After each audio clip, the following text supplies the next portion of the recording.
Prime Minister Modi, Excellencies, ambassadors, distinguished guests.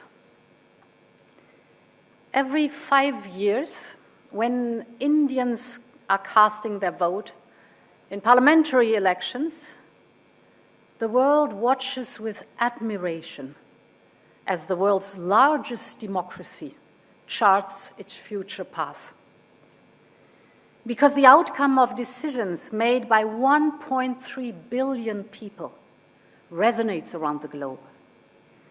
This is especially true for Europe. As vibrant democracies, India and the European Union share fundamental values and common interests. Together, we believe in each country's right to determine its own destiny. Together, we believe in the rule of law and fundamental rights. And together, we believe that it is democracy that best delivers for citizens. So, despite our geographic distance and despite the different languages we speak, when we look at each other, we do not meet as strangers, but as close friends. Democracy was born more than 2,000 years ago in Europe, but today its largest home is India. For the European Union, strengthening and energizing its partnership with India is a priority in this upcoming decade. Both our economies thrive in a world of common rules and fair competition. And we share the same interests in safe trading routes, in seamless supply chains, and in a free and open Indo-Pacific. Both our regions are driving forces in the digital revolution, and this makes us natural partners in setting global standards to make sure that the rules of the analog world also count in the digital domain. And of course, both India and the European Union are key in the transition to a more sustainable and green future for our planet. So we must pool our strength in the fight against climate change. It's so urgent. And this is our common responsibility, not only towards the global community, but mostly towards the next generation. However, our values are not shared by everyone. We all see the rising challenges to our open and free societies. This is true for the technological and the economic domain, but it is also true for security. The reality is that the core principles that underpin peace and security across the world are at stake, in Asia as well as in Europe. The images coming from Russia's attack on Ukraine have shocked and are shocking the whole world. 2 weeks ago, I visited Bucha, the suburb of Kyiv, which was devastated by Russian troops as they withdrew from the north of Ukraine. I saw with my own eyes the bodies lined up on the ground. I saw the mass graves. I listened to survivors of atrocious crimes the Kremlin soldiers committed. I saw the scars of bombed schools and resident houses and hospitals. These are severe violations of international law, targeting and killing innocent civilians, redrawing borders by force, subjugating the will of a free people. This goes against core principles enshrined in the UN Charter. In Europe, we see Russia's aggression as a direct threat to our security. We will make sure that the unprovoked and unjustified aggression against Ukraine will be a strategic failure. This is why we are doing all we can to help Ukraine fight for its freedom. This is why we immediately imposed massive, sharp, and effective sanctions. Sanctions are never a standalone solution. They are embedded in a broader strategy that has diplomatic and security elements. And this is why we have designed the sanctions in a way to sustain them over a longer period of time, because this gives us leverage to achieve a diplomatic solution that will bring lasting peace. And we urge all members of the international community to support our efforts for lasting peace. And if we consider what it means for Europe and Asia, that Russia and China have forged a seemingly unrestrained pact, they have declared that the friendship between them has no limits, that there are no forbidden areas of cooperation.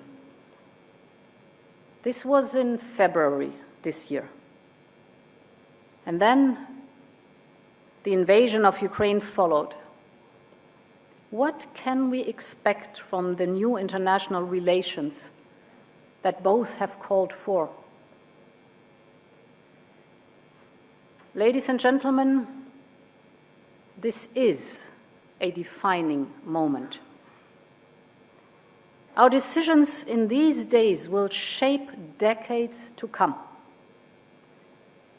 Our response to Russia's aggression today will decide the future of both the international system and the global economy. Will heinous devastation win, or humanity prevail? Will the right of might dominate, or the rule of law? Will there be constant conflict and struggle, or a future of common prosperity and lasting peace? What happens in Ukraine will have an impact on the Indo-Pacific region. It already has. Countries battered by 2 years of COVID pandemic must deal now with rising prices for grain, energy, and fertilizers as a direct result of Putin's war of choice. Thus, the outcome of the war will not only determine the future of Europe, but also deeply affect the Indo-Pacific region and the rest of the world. For the Indo-Pacific region, it is as important as for Europe that borders are respected and that spheres of influence are rejected. We want a positive vision for a peaceful and prosperous Indo-Pacific region. The region is home to half of the world's population and 60% of the global GDP. Our vision is that the Indo-Pacific region remains free and open and becomes more interconnected, prosperous, secure, and resilient, with an open and rules-based security architecture that serves all interests. To this end, we will deepen our engagement with our partners in the region, including ASEAN. On China, we will continue to encourage Beijing to play its part in a peaceful and thriving Indo-Pacific region. The relationship between the European Union and China is simultaneously strategically important and challenging. All at once, China is a negotiating partner, an economic competitor, and a systemic rival. We will continue our multifaceted engagement. We will continue to cooperate on tackling common challenges, and we will protect our essential interests and promote our values. And on this foundation of engagement in the Indo-Pacific region, we seek to build a new common agenda for the 21st century. One major item on this agenda is the need around the world for massive investment to overcome the fallout of the COVID pandemic and to modernize their economies. And as a consequence, some countries have been forced to take unsustainable offers.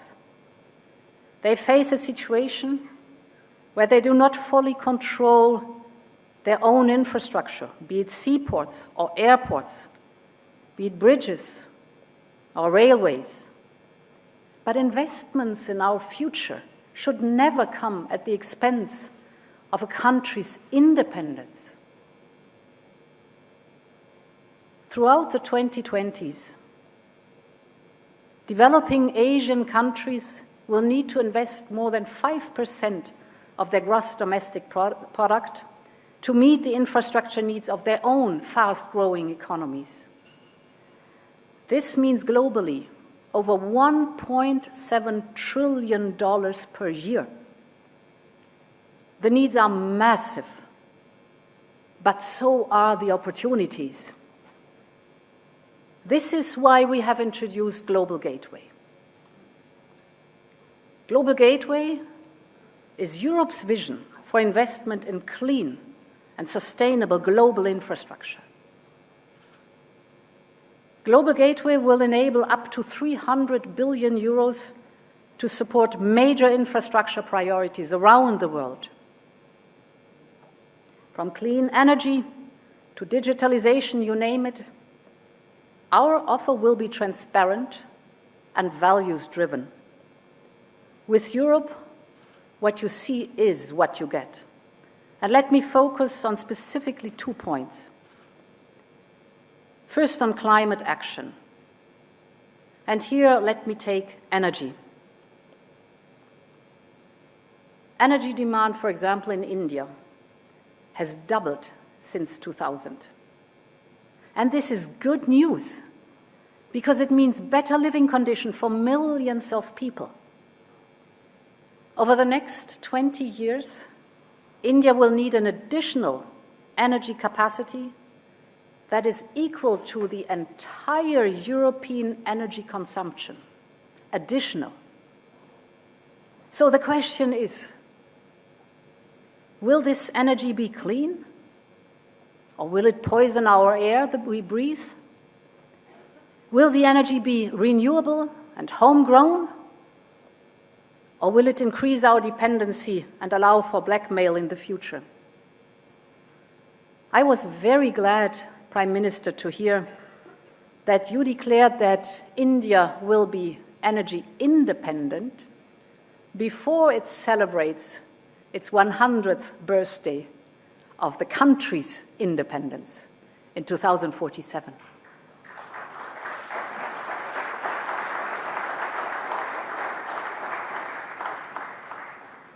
So the choices made today are crucial, not just for this great nation, but for the whole world. Global Gateway could bring, for example, to India and Bangladesh more hydropower produced in Nepal and Bhutan. It could build clean hydrogen infrastructure to power up your heavy industries. Just yesterday, I visited the headquarters of the International Solar Alliance. This is a great partnership launched by Prime Minister Modi and now bringing together 86 countries.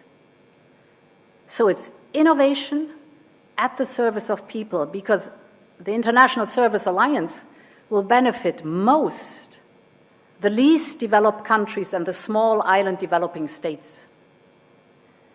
And given the geopolitical and climate challenges we face, the business case today for solar is stronger than ever. So we should massively scale it up also through Global Gateway for the benefit of our common prosperity and the planet we all share. We also can help the climate when saving energy. I know this sounds obvious, but in a country the size of India, the sum of many small individual decisions can have a tremendous overall impact in the end. Just think of this example. As prices drop dramatically, in recent years, millions of Indians switched from using traditional old light bulbs to modern LED lighting technology. This resulted in annual energy savings of 30 terawatt hours.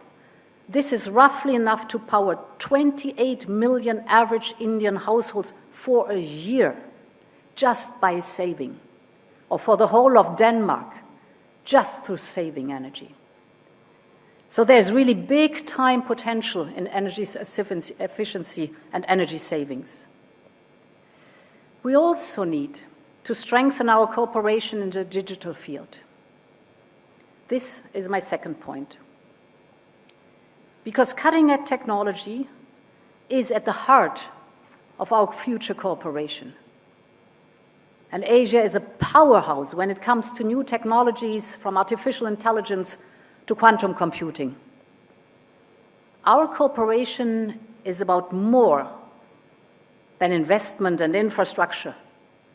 It is about talent and technology based on fundamental values. On standards, for example. Today, India and the European Union both recognize that we are better off when we develop global standards for new technologies such as 5G, instead of seeking separate national solutions. And we share many of the same values when it comes to the digital world. We share the idea that privacy should be guaranteed online as well as offline, and that technology should enhance individual freedom, not the state's ability to control us. Think about data protection. European companies outsource many of their IT processes to Indian companies. Europe generates almost 1/3 of the revenues for the Indian business process outsourcing sector. And with equivalent rules, we could unlock even greater data flows between our regions with immense benefits for the companies in our respective regions. As I said earlier, for the European Union, the partnership with this region is one of our most important relationships for the coming decade, and strengthening this partnership is a priority for the European Union.